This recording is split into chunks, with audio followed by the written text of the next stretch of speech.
Bonjour à tous. Oui, oui, je suis très très loin de vous, mais je tiens à faire ma petite dictée. J'ai un tout petit café. Je vais en prendre un grand après. Ceux qui sont nouveaux, prenez de quoi écrire. On commence. On fait la dictée 10 minutes. J'appuie sur le bouton Start. Ok, donc dans sa chute, elle perd connaissance et quand elle revient à elle, elle se trouve dans une belle et grande prairie parsemée de milliers de pâquerettes, virgule, et où le soleil brille, point. Ok, dans sa chute, pourquoi ça n'écrit pas? Dans sa chute, virgule, elle perd connaissance. Et quand elle revient à elle, et quand elle revient à elle, virgule, elle se trouve, elle se trouve dans une belle et grande prairie, dans une belle et grande prairie, parsemée de milliers de pâquerettes, parsemé de milliers de pâquerettes, virgule, et où le soleil brille. Et où le soleil brille. C'est une longue phrase, hein. On va regarder ensemble. Donc, dans sa chute, oui, ça, attention, ça, possessif, S. Elle perd. Oui, perdre. Le D était déjà là dans l'infinitif. Et donc, c'est un verbe S rien. OK, ici, c'est troisième personne. Donc, on ne rajoute rien après le D. Connaissance. Attention, deux N, deux S et puis un C. Normalement, quand je prononce S, ce n'est jamais un S. C'est toujours deux double S ou C. Connaissance. Regardez bien le mot. Et quand elle revient, comment on écrit revient, c'est un verbe SST, hein, c'est troisième personne T. Elle revient à elle. Le A ici n'est pas un verbe, c'est pas avoir, donc accent. Elle se trouve, oui, trouve, attention, c'est un verbe EES. C'est troisième personne, donc E. Dans une belle et grande, tout ça c'est féminin, hein. Prairie, parce que prairie est féminin. Regardez bien, essayez de visualiser le mot prairie. Et la prairie est parsemée. Donc, on rajoute un E supplémentaire parce que c'est féminin, hein. C'est la prairie est parsemée, pardon, de milliers. Double L, on ne prononce pas comme I, on prononce vraiment L, milliers de pâquerettes, oui, pluriel. Aussi deux T, regardez bien, pâquerettes, virgule, et où, où est un endroit, donc je mets l'accent. Si où est toi ou moi, alors je ne mets pas d'accent. Mais ici, donc, c'est un endroit, donc accent. Le soleil brille, c'est encore un verbe E-E-S-E, et c'est la troisième personne. Voilà, j'espère que ça a été. Je lis d'abord la prochaine phrase. Elle fait quelques pas dans la prairie et arrive près d'un four rempli de pain. Donc, elle fait quelques quelques pas dans dans la prairie, et et arrive près d'un four, près d'un four rempli de pain, rempli de pain. Point. Donc, elle fait quelques pas. Attention, quelques pas, c'est pluriel, hein. Elle ne fait pas un pas, mais quelques pas, donc c'est SS à la fin, hein. Oui, pas a toujours un S d'ailleurs.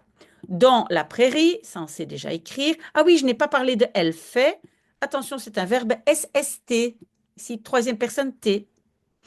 Et arrive, verbe EESE, près. Attention, je n'oublie pas l'accent est. J'entends est, donc je mets accent grave. D'un four. rempli. Il n'y a pas de E parce qu'un four est masculin. Donc, il n'y a pas de E. Rempli de pain, pas rempli de un pain, mais de plusieurs pains. Donc, il faut que je mette un S à pain. J'espère que ça a été. Un pain lui dit, double point, sors-moi de là, point d'exclamation. Donc, un pain lui dit, double point, sors-moi de là, virgule. Non, sors-moi de, pas virgule, point d'exclamation. Ok, donc, un pain, oui, ça c'est normal, lui dit. Dit, troisième personne, SST. Hmm. Vous pouvez aussi essayer de rallonger et dite. C'est, la question est dite, hein, donc comme ça vous savez quelle est la dernière lettre. Sors-moi de là. Quand on donne un ordre, donc l'impératif est toujours comme la première personne je. Et comme c'est SST, ici c'est un S. Si j'ai un verbe avec un pronom personnel après, je dois mettre le petit tiret sors-moi de là. Là est un endroit, donc je mets un accent. Comme sur le ou, je mets un accent. D'accord? On continue. Sors-moi de là, sinon je vais brûler. Point virgule. Sors-moi de là, virgule. Sinon, virgule, je vais brûler. Point virgule. Donc, encore une fois, sors-moi de là. Hein, on avait déjà écrit, donc maintenant on sait. Sinon, en un mot, je vais brûler. D'accord? Comment je sais que je dois écrire ER parce que je remplace par lire ou lu. Je vais lu, non. Je vais lire, oui. Donc c'est ER. OK? Puis le circonflexe sur U. Je suis déjà trop cuit. Je suis déjà trop cuit. Point. Oui, donc je suis. Je ne sais pas pourquoi il n'accepte. Non, non, non, non. Non, non, il n'y a pas de E, justement. Donc, je suis, oui, déjà, attention, déjà, deux accents.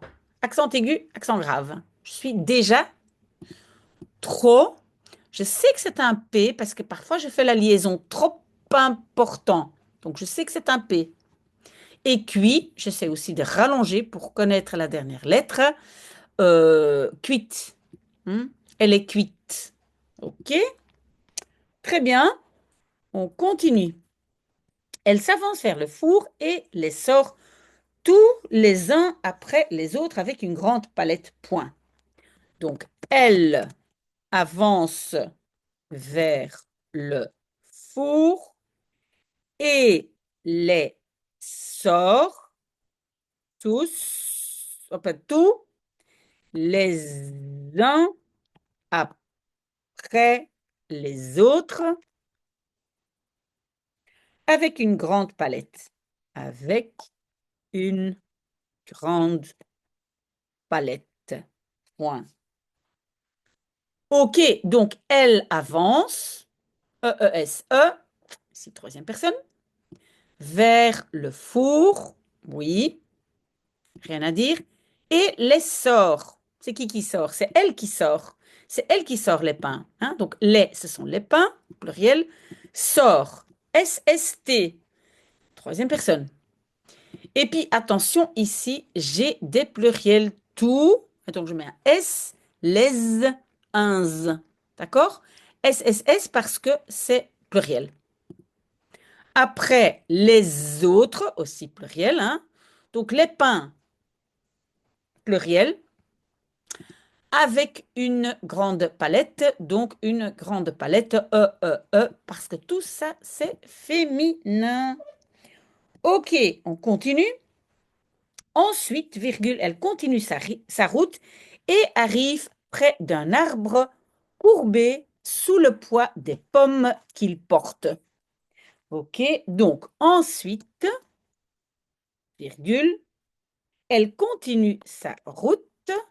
Elle continue sa route et arrive près d'un arbre et arrive près d'un arbre courbé sous le poids des pommes qu'il porte. Sous le poids des pommes qu'il porte. Point. Donc, ensuite, oui, virgule, c'est un variable. Elle continue, E-E-S-E, hein, c'est un verbe E-S-E, donc c'est troisième personne E. Sa route, possessif, sa S. Pas un C, hein. Quand c'est un C, ça veut dire ce truc là-bas. Et arrive, donc arrive encore troisième personne, E-E-S-E, près d'un arbre, oui, et un arbre courbé. Il n'y a pas de E supplémentaire parce qu'arbre est masculin. D'accord? Sous le poids. Et maintenant, ça, c'est très important. Peut-être vous pouvez écrire ça dans une liste de vocabulaire que vous notez dans un petit carnet ou ailleurs. Le poids, il y a toujours S, toujours. Hein, donc, c'est pas singulier D, pluriel DS. Non, non, c'est toujours S. Ça, il faut marquer. Des pommes, oui, pluriel, des pommes, ça, parce qu'il y a beaucoup de pommes. Oh là, ça sonne! J'ai été saisie. On a fini presque. On a presque fini, pardon. Qu'il porte, donc que il, l'arbre porte, il porte. C'est un verbe E-E-S-E. Voilà, on y est bien travaillé. On peut profiter de notre dimanche. Voilà. Ben, très belle journée à vous et profitez bien. Je pense à vous.